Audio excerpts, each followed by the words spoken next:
Hello? Hello? Does anyone want to talk about religion in here? It's your friendly neighborhood atheist. You're a Jehovah's Witness?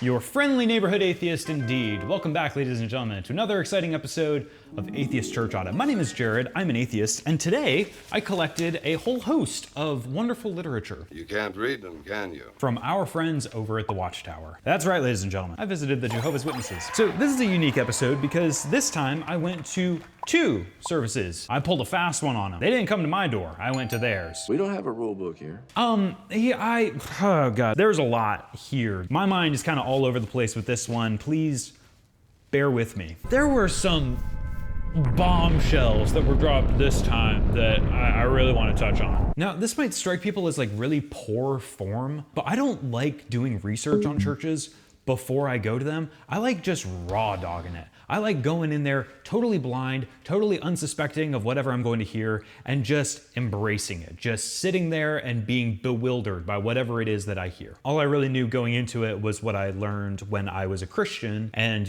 had done my little bit of research on them for apologetic purposes. Arguments for the existence of God. So I knew that at one point in time, they believed that only 144,000 people were going to go to heaven. However, that doctrine has either been modified or converted. I knew that they believed that Jesus was crucified on a stake rather than a cross for some reason that's like super relevant to them. And I knew that the Jehovah's Witnesses reject the Trinity and embrace a subordinationist Christology. So they don't believe that Jesus is God. Beyond that, I knew what everyone else knows about them. They don't like blood transfusions, they don't celebrate birthdays, and they're probably knocking on your door right now.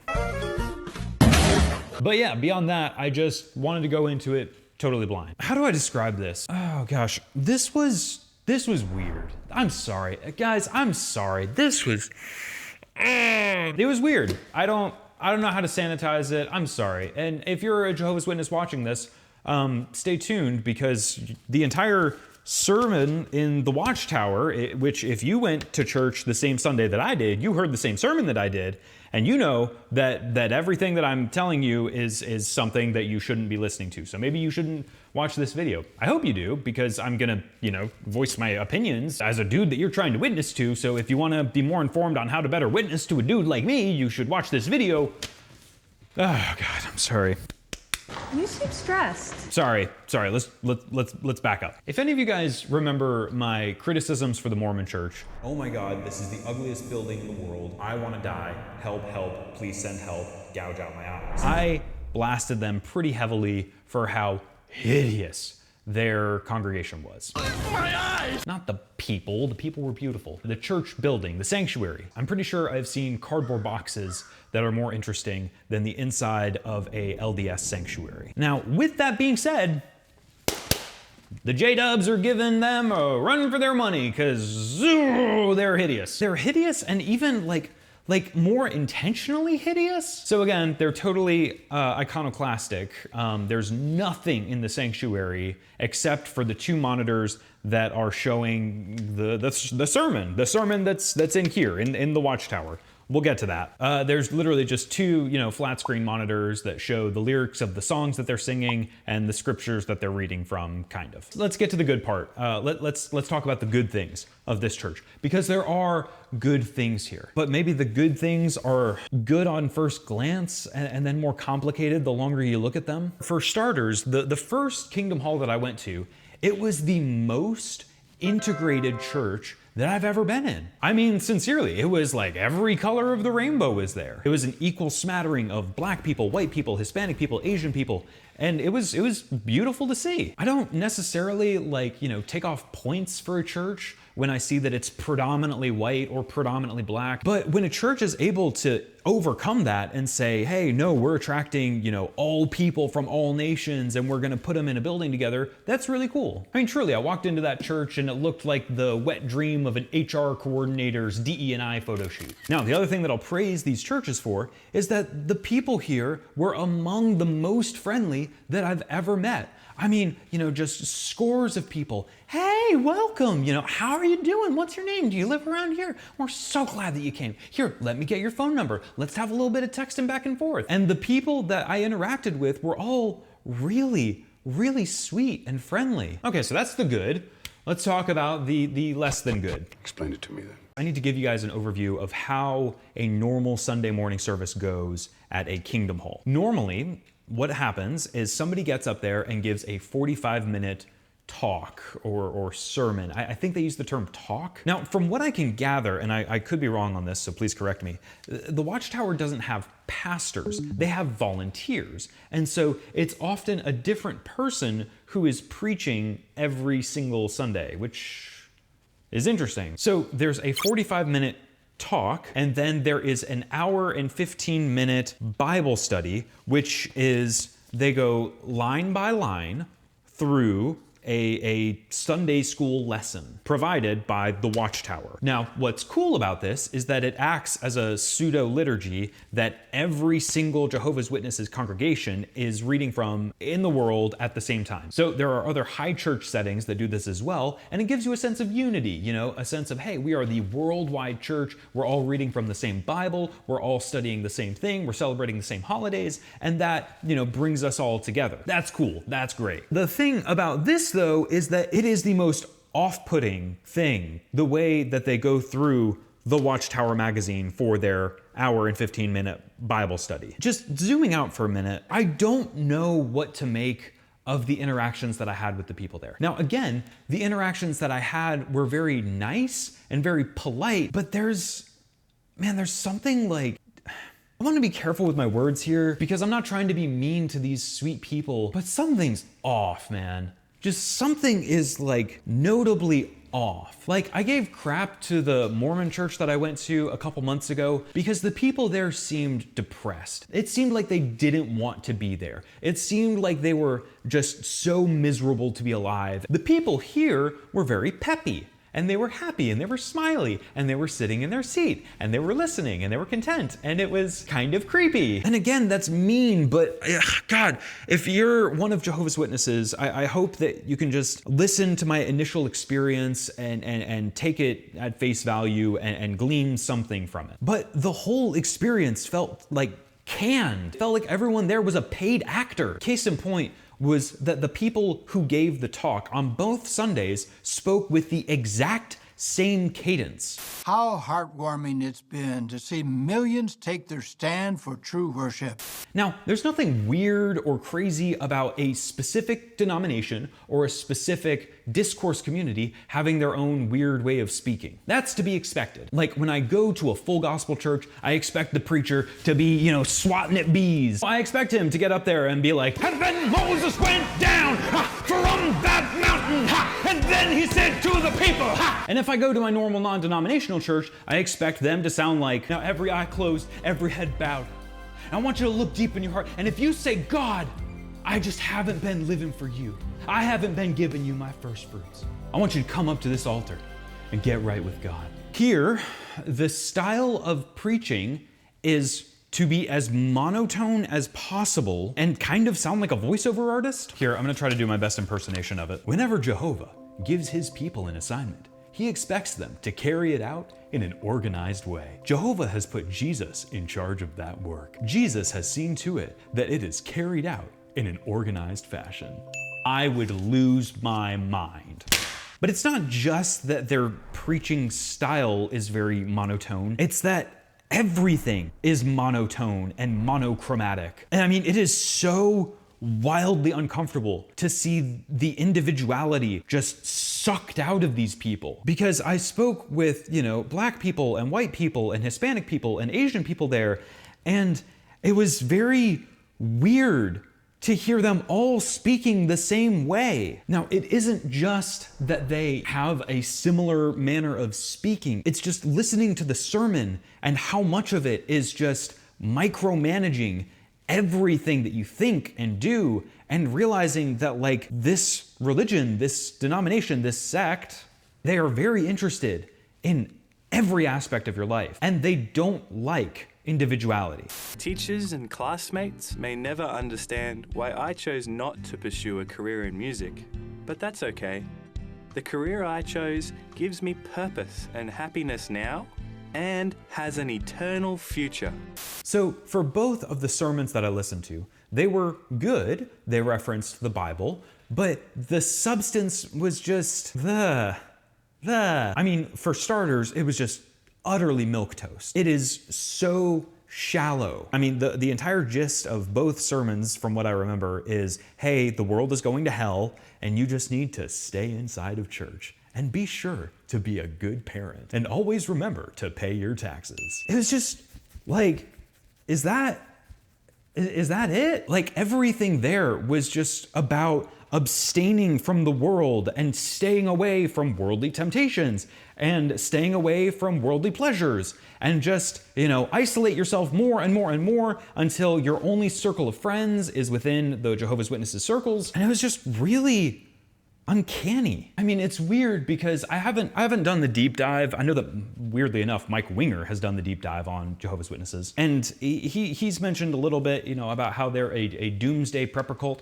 I haven't even gotten there yet. I'm sure that there is some spiciness here that I just haven't even seen yet. But just on the surface of it, it's weird to me. It's like this perfect utopian white picket fence version of a cult? It's like they've taken a horde of very diverse people and just ground them into a pulp and, homogenized them and, removed anything that doesn't fit neatly into this very unique mold. It's very uncomfortable. Like, one of the preachers got up there and said something to the effect of, and brothers and sisters, sometimes I have to watch myself because I like sports.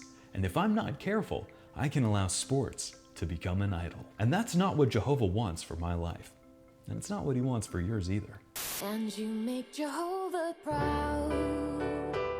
Oh man, okay, so cool. This is kind of one of those weird things where, like, I go to churches all the time and I sit politely and respectfully, but if I had to live through this, I would scream. I would lose my mind. Need I remind the class, I'm a metalhead. Yeah, that screaming banshee is me. And part of the reason why I love theology, why I love, studying Christianity, is because it's metal as shit. Abraham holding a dagger over his kid only for an angel to intervene at the last moment, that's crazy. Rock on, dude. So to have such a crazy theology, and then for that to be juxtaposed with neat smiling friends like this, it's just bizarre. Oh God, okay, so, man, I'm going to get excommunicated before I even really got anything interesting out of this organization. So the sermons were very milquetoast. Then they go through the Bible study, and it's bad. It is bad. I'm trying so hard to be polite in case there are some of Jehovah's Witnesses who are watching this video. But guys, what is going on? Oh man, so a solid hour and 15 minutes is devoted to just reading through line by line the Bible study. And then they do this little song and dance where there's two people walking around the Kingdom Hall with microphones. And so they'll go line by line and say, Jesus learned from his heavenly Father what to do and what to say. How do we benefit from following this counsel? Sister Caroline. And they'll call on people, and a dude with a microphone on a boom pole will stretch it out to them over the aisles, and they'll speak into the microphone and they'll give their answer. Their answer is in the exact same monotone, and their answer has to come from the text that they're reading. So the paragraphs are numbered, right? So they'll say page 9, point 5. The leader reads off this section and then asks, the question at the end. How do we benefit from the following counsel? And then they're supposed to take from this paragraph and formulate it into their own words, but no longer than 2 sentences, no stories, no dramatic pauses. It has to be safe. It has to be canned. It has to be pre-approved by the board. You can't deviate from this in the slightest. You can't just fly off the handlebars and give a personal testimony. Who knows if you're heretical? Oh gosh, you want to give a personal example from your life about how your mom died last year? You can't do that because we've got the text right here and you got to read from the text. So you're sitting there and they're reading through it. I could have read this in my own time. And they'll call on, I think it was 50 to 100 people, and they're all doing the exact same thing where the leader reads a paragraph and then asks a question at the end, and then you regurgitate what he just read in your own words in 2 to 3 sentences. So that is an hour and 15 minutes of the sermon. And I don't think that I've ever seen a more clear-cut example of brainwashing than this, where it's the purpose is not to further elucidate your understanding of the text. It's not to gain deeper wisdom or insight or, more specificity with how you should be living. It is to reinforce the same thing that you know again and again and again and again. Don't question it. Don't think too hard about it. Just reinforce it again and again and again. Regurgitate it in your own lines again and again and again. Write it on the board again and again and again. And it's kind of scary. Now, if I had made a video after last week's sermon, I would have, still complained about all of these things, about it feeling kind of like uncanny and a little like too smiley, happy, friendly. But this time, the sermon was bad. Last week's sermon was called Press On to Maturity. It was all about, how to go from being an infant who is weaned on, the breast milk of the church to, eating solid meat. Totally fine, all good, whatever. This week's sermon was called Strengthen Your Appreciation for Jehovah's Organization. And the entire sermon was about what to do when you stumble across a video like this. It is preempting their members to know how to discard and block and ban videos or information like this that questions the Jehovah's Witnesses organization. Number 14, recognize the source of attacks. Satan, the devil, is behind false stories. He is the father of the lie. So we should expect that Satan will use his supporters to promote false stories about Jehovah's organization. So here in the pamphlet, they have like what to do when you come across information that is anti-JW. Oh gosh, and if you're here watching this video, I don't have any anti-JW propaganda yet. I don't know that much about you guys. I'm just saying what I saw when I walked into the church. But according to the sermon today, there are apparently 3 different kinds of false stories. 1, there are stories that come from well-meaning friends, and for those, you should ask if it's a verifiable source, and if not, you should shut them down gently. 2, there are unsolicited emails containing spectacular stories about Jehovah's people, and I'm really confused about this. Like, this is part of their sermon, that like if somebody comes to you and says, well, did you know this crazy part of the JW history? Like, why do you need to be coached in how to delete it? And then number 3, there are apostates who disguise their identity by pretending to be interested in the message. I don't know if that's me or not. Technically, I'm a Christian apostate. I'm not a Jehovah's Witness apostate. But according to their official brochure, if my comments become increasingly derogatory about the organization,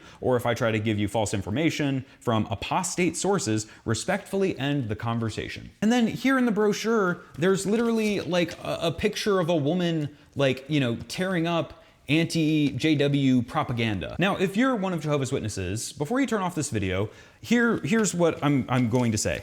You might be asking, why did you come to this church just to blast it? I came to this church because I was asked to come to this church. You knocked on my door. You stood on my street corner where I work. You left letters in my mailbox asking me to come to this church. I came to this church and I am reporting on exactly what I saw. Here's an analogy.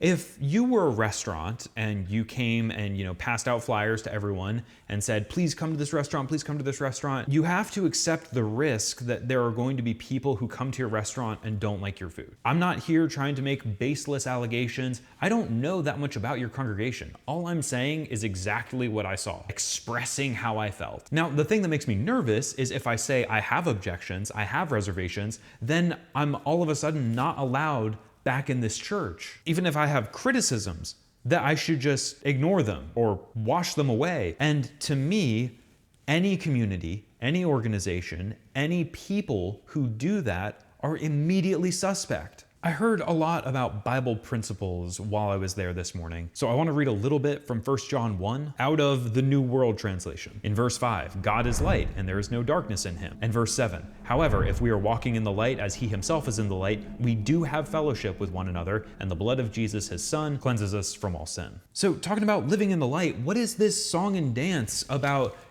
tearing up information? When I read something fake about me online, I don't tear it up and stop my ears and run away. I expose it. So listen, if there's baseless accusations against this church, which at this point, I don't even know what they are, then just address it. Like, if you're innocent, then just address it. Tell them to bring forth all the evidence, and you bring all the evidence out, and you go head to head, and you win because you're innocent. If you're innocent of whatever. But this isn't something that like innocent people do. The wicked flee when no one pursues them, but the righteous are as bold as a lion. And I've heard other organizations get really up in arms and really defensive when a video like this gets made. And they'll say things like, well, you gotta watch out for those wolves in sheep's clothing. Can I contrast this organization with my Mormon friends for a minute? I have a lot of criticisms about the LDS community, specifically about some of the hierarchical structures and the scriptures and the origins of Mormon theology. I went to their services and I gave them hell. I absolutely crapped on their entire church. The Mormon missionaries that I was meeting with at the time, they took a huge W. I met with them probably 6 times, and after my second or third time, they had seen the video that I made about their church. They watched me cuss about them, they watched me shit on them, they watched me ridicule them and make fun of them, and you know what their response was? Hey, you're welcome back anytime. That was crazy to me. Wow, what an incredible witness. Wow, what a way to exhibit confidence that you have the truth. It was a really good look for them. Kudos to you guys. Those missionaries were freaking awesome, by the way. This, though, scares me. It really scares me. Okay, oh gosh, the other thing. I'm trying so hard to be polite and kind here because I know that there might be Jehovah's Witnesses who are watching this. And I'm sorry. I feel like I'm being like muzzled right now, trying to hold back my hot takes. The music. Let's talk about the music for a second. This is the other thing that is just wild to me. So the music here, there isn't a band at the Kingdom Hall. Instead, they play a CD. Like in some a cappella churches, you know, it's kind of beautiful. You're all reading from the hymnal together, and it's a lot of emphasis on the unity of God's people singing together. And that's kind of beautiful. This was like the worst of both worlds, where there was music playing along with it that was very bad. It was very, very bad. It was yucky. It sounded like it was music that was written on a 1999 Casio keyboard. And the worst part of the music is that it's not praise and worship music. At least none of the songs that I heard there today were directed towards God. They were not written in the second person. Lord, you are worthy. Lord, you are wonderful. Lord, hallelujah, bless your name. None of that's in there. Instead, the songs are written and directed toward the congregants. The congregants are singing to themselves and each other, and it's very strange. So rather than singing a song, you know, worshiping and adoring God and praising Him, it's instead a song that you sing together to kind of perk up and continue following in the footsteps of Jesus. But like the music is so infantilized. So today, the closing hymn was Song 103, Shepherds, Gifts in Men. Help in our lives Jehovah provides, shepherds to tend His flock. By their example, they serve as guides, showing us how to walk. Why are you guys singing this?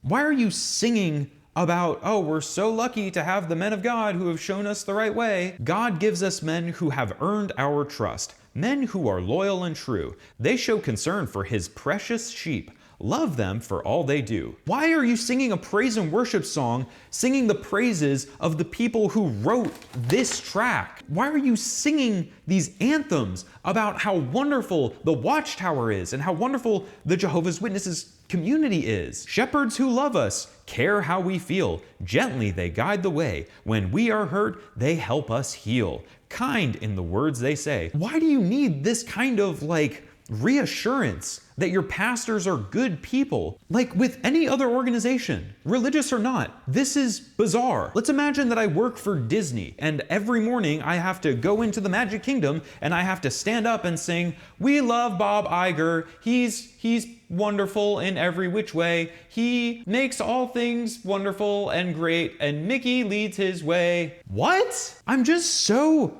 like bewildered and perplexed by this. And again, if you're one of Jehovah's Witnesses and you're listening to this and you're crossing your arms and you've got fume pouring out of your ears, you don't realize how much of a softball this is, man. None of this is like super crazy criticisms. I haven't even like investigated your theology or your history that much yet. I'm just, these are my like honest reflections of just walking into a couple of church services. Now, I could be wrong about this, and I hope that you hear me. There is absolutely a chance that I am misled, that I've misunderstood some things, and I hope to come back and have my thoughts, you know, chiseled out and refined, and I hope that I can learn to see things how you do.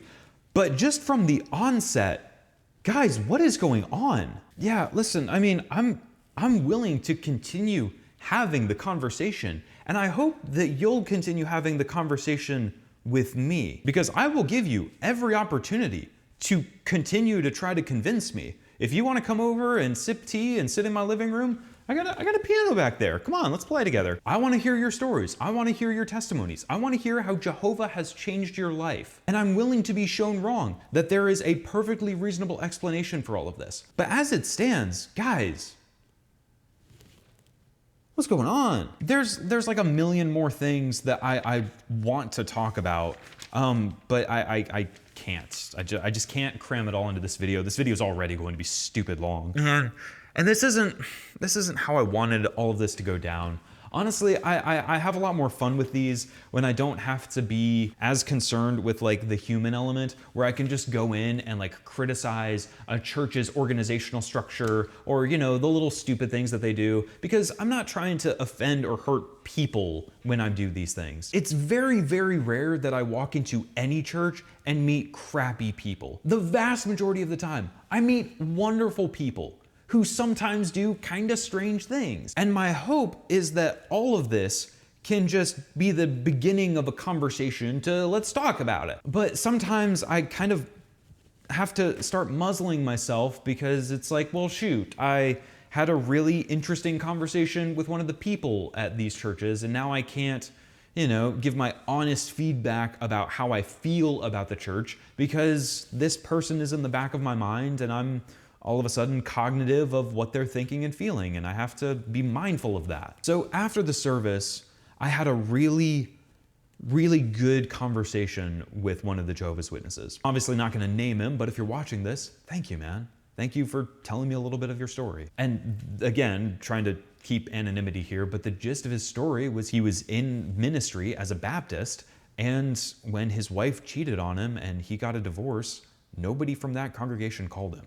Nobody checked in on him. Nobody, you know, wanted to see how he was doing. And that crushed him, understandably. And it was a short while after that that he got in touch with some Jehovah's Witnesses. They explained the Bible to him. And years later, he is still here. So the other thing that I have to touch on before I sign off here is I don't know that I've ever been more confused by like the affect of a group of people before. The people here were just so genuinely, authentically sweet. But if any of my friends were going to come to me and say, hey, I'm going to start acting like this, I wouldn't want that for them. It would be really off-putting to me. But I have to wonder how many of these people who are converts to Jehovah's Witnessism, is that the right word, Jehovah's Witnessism, were converts because this very quaint, kind way of living is very appealing to them. I've got a friend of mine who I always pick on him because he only watches happy movies. And that's just nuts to me. I don't get it. He like only watches rom-coms or, you know, PG-rated comedies. But the reason why he does that is because his line of work, he sees a lot of dead bodies. And I think he's seen a lot more crap in his life than I have. And so when he reaches for some entertainment as a form of escapism, he doesn't want to think about blood and gore and violence and, you know, the depravity of man. He just wants something peaceful and safe. Now, me, on the other hand, I'm a white kid from suburbia. I never got my fill of human depravity in my lifetime, so now I'm making up for it. Listening to books on Jonestown and Nagasaki in my free time is somehow fun to me. But for my friend here, he doesn't want that. He wants something that's safe, something that's comfortable, something that's easy. And I have to wonder how many of these people have either just a natural temperament or they've gone through some crap in their lives where they don't want the hoopla of a Pentecostal service. They don't want the crawling on the Via Dolorosa in the Catholic Church. They want something that is nice, that is polite, that is easy, and something that they can spend the rest of their lives not having to fret about. I wonder how much of that is what's going on here. I'm not sure. I hope to go back and I hope to learn more because I'm an idiot. And all of this is my idiotic ramblings about an organization that I know nothing about. So as always, my name's Jared. I'm an atheist. Go to church, because don't take my word for it. Go and listen to these sermons for yourself. Go and see what people are doing. Investigate, listen, learn. So yeah, thanks for being here. I'm gonna go cook some sweet potatoes. I'll see you later. Sweet potatoes in my belly. Sweet potatoes my belly needs.